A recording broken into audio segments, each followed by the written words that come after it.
तो hello so guys, नमस्कार फिर से एक नई और शानदार वीडियो में। तो ये वीडियो है क्लास 10 के विज्ञान के बच्चों के लिए, ठीक है, जिनका सब्जेक्ट साइंस है उनके लिए, ठीक है। तो चलिए हम करेंगे इसमें जो इम्पोर्टेंट क्वेश्चन 27 मार्च को आपका एग्जाम होगा, वो वायरल प्रश्न है, जल्दी से देख लीजिए, ठीक है।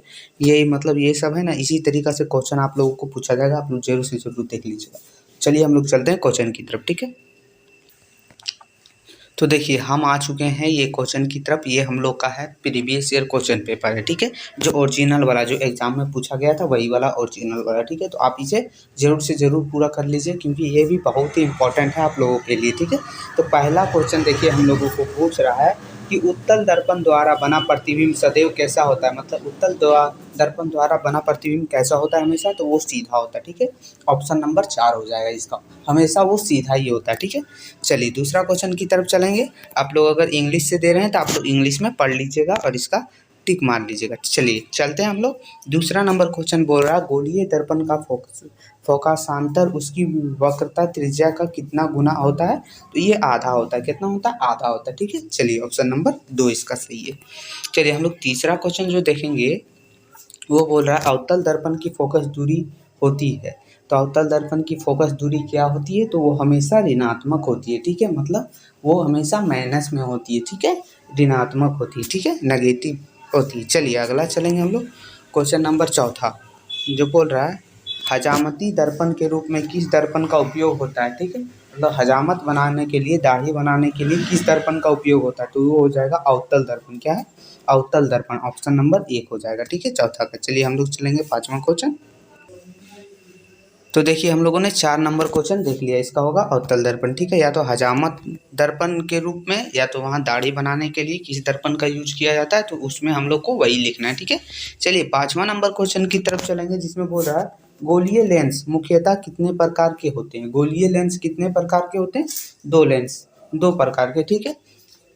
उत्तल लेंस और अवतल लेंस, गोलीय लेंस मुख्यतः 2 प्रकार के होते हैं। चलिए हम लोग चलेंगे छठा नंबर क्वेश्चन जो बोल रहा है उत्तल लेंस द्वारा वास्तविक आवर्धित प्रतिबिंब बनता है जब वस्तु स्थिति होती है तो एफ पर होती है तब बनता है, ठीक है। एफ पर मतलब फोकस दूरी पर होती है तब बनता है। चलिए चलेंगे अगला क्वेश्चन, क्वेश्चन नंबर 7 की तरफ, ठीक है।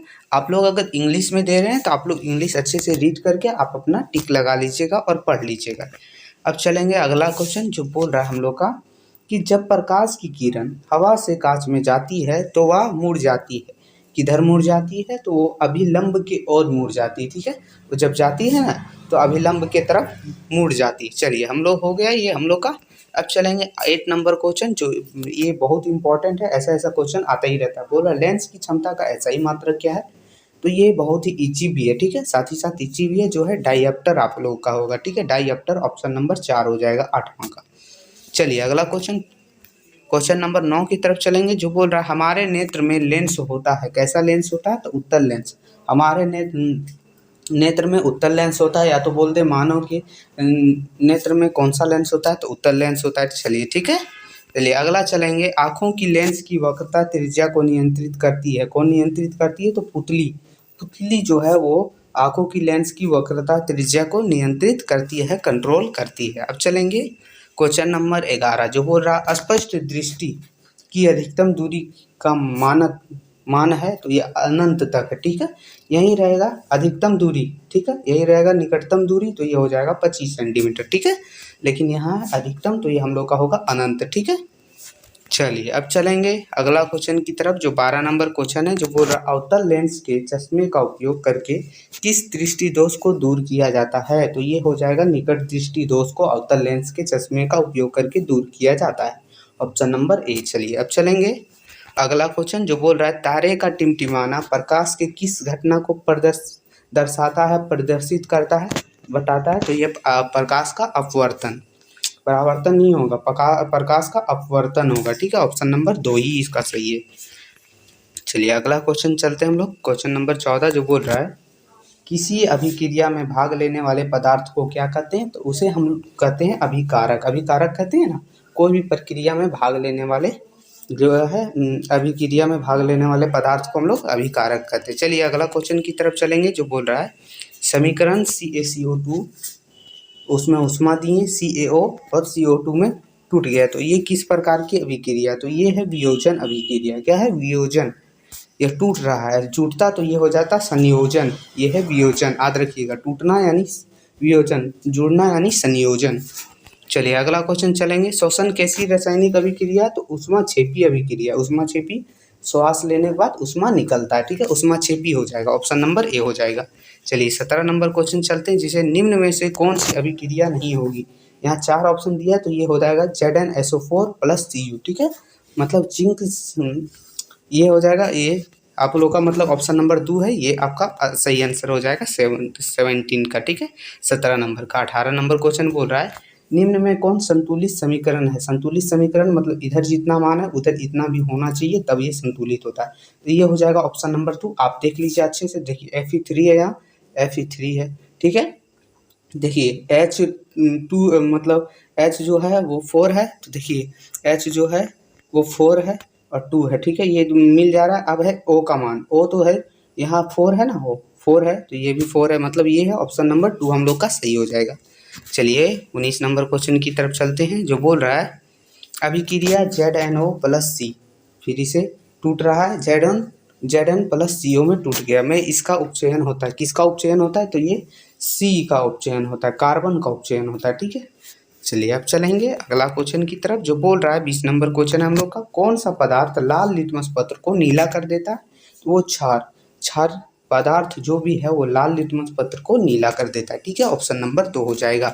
अब चलिए चल रहे हैं क्वेश्चन नंबर 21 की तरफ, जिसमें बोला निम्न में कौन दुर्लभ अम्ल है, तो ये हम लोग का हो जाएगा CH3COOH, ठीक है, CH3COOH, एसिटिक एसिड। क्या है? एसिटिक एसिड का ये फॉर्मूला, ठीक है, यही है। चलिए अब चलेंगे अगला क्वेश्चन, जो है क्वेश्चन नंबर 22, जो बोल रहा है अम्ल के जलीय विलयन में उत्पन्न होता है। क्या उत्पन्न होता है अम्ल के जलीय विलयन में, तो H प्लस हाइड्रोजन, मतलब हाइड्रोजन जो होता है वो धनात्मक होता है, ठीक है, प्लस में होता है, ठीक है, आयन। चलिए अब क्वेश्चन नंबर 23 हम लोग का बोल रहा है, दही में कौन सा अम्ल पाया जाता है, तो दही में आप लोगों को पता है लैक्टिक अम्ल, दही जैसे चीज में लैक्टिक अम्ल पाया जाता है, ठीक है। चलिए अब चलेंगे हम लोग, अगला है अम्लीय विलयन का पीएच मान होता है, तो अम्लीय का होता है 7 से कम, ठीक है, अम्लीय विलयन का पीएच मान 7 से कम, ऑप्शन नंबर 2 हो जाएगा। चलिए 25 नंबर क्वेश्चन, जो है कौन अधिक क्षारीय है, तो इसमें जो हो जाएगा pH 14, ठीक है, ये है अधिक है, इसलिए क्षारीय मतलब ज़्यादा होना चाहिए, तो इसमें सबसे ज़्यादा यही है, ऑप्शन नंबर 4 इसका सही हो जाएगा। तो अगला चलते हैं हम लोग क्वेश्चन नंबर 26, जो बोल रहा है विरंजक चूर्ण का रासायनिक सूत्र क्या है, ये भी आप लोग ध्यान में रखिएगा, इंपॉर्टेंट क्वेश्चन है, ठीक है। तो CaOCl2, ठीक है, ये हम लोग का जो है विरंजक चूर्ण का रासायनिक सूत्र है, ठीक है, विरंजक चूर्ण का रासायनिक सूत्र CaOCl2। चलिए अगला 27 नंबर क्वेश्चन, जो है प्रकाश संश्लेषण में ऑक्सीजन बाहर निकलती है, तो ये होगा कहाँ से, जल से, ठीक है, आप लोग अच्छे से देख लीजिएगा, बहुत सारे किसी को कंफ्यूजन होगा, CO2 होगा, तो देखिए आप गूगल में सर्च मार लीजिएगा, इसका होगा जल से, ऑप्शन नंबर 1 ही सही होगा, ठीक है। चलिए अगला चलते हैं क्वेश्चन नंबर 28 की तरफ, जो बोल रहा है अनोक्सी शोषण का फलस्वरूप क्या बनता है, तो बनता है एथिल एल्कोहल बनता है। क्या बनता है? एथिल एल्कोहल, ऑप्शन नंबर 2 हो जाएगा इसका 28 नंबर का, ठीक है। 29 नंबर क्वेश्चन चलेंगे, जो बोल रहा है निम्न में कौन परजीवी है, तो आप लोग को 4 ऑप्शन दिया है, तो राइजोबियम जो है वो आप लोग का परजीवी है, परजीवी पूछ रहा है, ठीक है, राइजोबियम, ठीक है, आप लोग ध्यान रखिएगा। अगला क्वेश्चन है 30 नंबर, ठीक है, रुधिर के तरल भाग को क्या कहते हैं, रुधिर के तरल भाग को मतलब लिक्विड भाग को, तो ये हम लोग कहते हैं प्लाज्मा। क्या कहते हैं? प्लाज्मा, प्लाज्मा कहते हैं। चलिए अगला चलेंगे, बोल रहा मछली के हृदय में कोष्ठकों की संख्या होती है, या तो मछली के हृदय में कितने कोष्ठक होते हैं, तो 2 कोष्ठक होते हैं, ठीक है, ऑप्शन नंबर ए सही हो जाएगा 31 नंबर क्वेश्चन का। चलिए चलेंगे क्वेश्चन नंबर 32, जो बोल रहा है मनुष्य में विर्क एक तंत्र का भाग है जो संबंधित है, तो वो किससे संबंधित है, उत्सर्जन तंत्र से संबंधित है, उत्सर्जन से संबंधित है, ठीक है, ऑप्शन नंबर 3 हो जाएगा, ठीक है, आप लोग ध्यान दीजिएगा। चलिए और चलते हैं क्वेश्चन नंबर 33, जो बोल रहा है मैग्नीशियम पाया जाता है, तो मैग्नीशियम कहाँ पाया जाता है, तो देखिए यहाँ 4 ऑप्शन है, आपको ऑप्शन नंबर ए सही हो जाएगा 1, ठीक है, क्लोरोफिल में जो हम लोग का है वो पाया जाता है, क्लोरोफिल में मैग्नीशियम पाया जाता है, ठीक है। चलिए अब चलेंगे अगला क्वेश्चन जो हम लोग है क्वेश्चन नंबर 34 जो बोला किसमें मुकुलन विधि द्वारा जनन होता है। तो देखिए मुकुलन विधि द्वारा जो होता है वो हाइड्रा में होता है। किसमें होता है?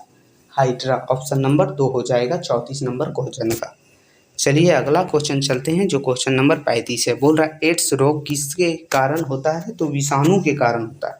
जीवाणु के कारण तो नहीं होता, फंगस के कारण तो नहीं होता, प्रोटोजोआ के कारण नहीं होता, तो हम लोग का होता है किसके कारण? तो विषाणु के कारण। ऑप्शन नंबर 2 हो जाएगा 35वां का। ठीक है चलिए अगला चलते हैं क्वेश्चन नंबर 36 जो बोल रहा है परागकोश में होते हैं। क्या होते हैं? तो परागकण होते हैं। ऑप्शन नंबर 4 हो जाएगा 36 नंबर क्वेश्चन का। ठीक है परागकण। चलिए 37 नंबर क्वेश्चन है जो बोल रहा है पूर्ण विकसित अंडाशय कहलाता है। क्या कहलाता है? पूर्ण विकसित अंडाशय। तो ये जो हम लोग का 37 नंबर क्वेश्चन था पूर्ण विकसित अंडाशय कहलाता है तो फल कहलाता है। ठीक है ऑप्शन नंबर 1 हो जाएगा।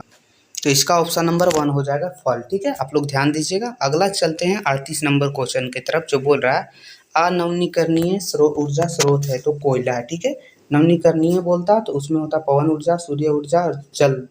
ठीक है ये हो जाता लेकिन बोल रहा है अनवीकरणीय तो ये कोयला है। ठीक है मतलब इसे हम दोबारा उपयोग में नहीं ला सकते हैं तुरंत। ठीक है इसलिए हम लोग इसे अनवीकरणीय ऊर्जा के स्रोत के कहते हैं। ठीक है अगला हम लोग का 39 नंबर क्वेश्चन जो बोल रहा है सौर ऊर्जा को सीधे विद्युत में बदलने वाली युक्ति को क्या कहते हैं। तो ये देखिए सौर ऊर्जा को सीधे सोलर पैनल जो है हम लोग का वही बदलता है सौर सेल। ठीक है ध्यान से देखिए ये क्वेश्चन तो बहुत ईजी है। ठीक है तो आप लोग ये भी कर लीजिएगा।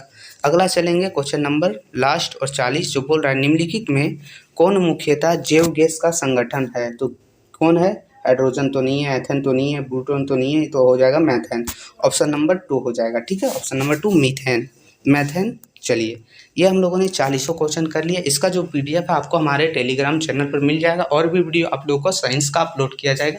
तो वीडियो थोड़ा सा भी हेल्पफुल लगा हो तो चैनल को सब्सक्राइब करके बेल आइकन को दबाना ना भूले। फिर मिलते हैं आगे की वीडियो में, तब तक के लिए धन्यवाद।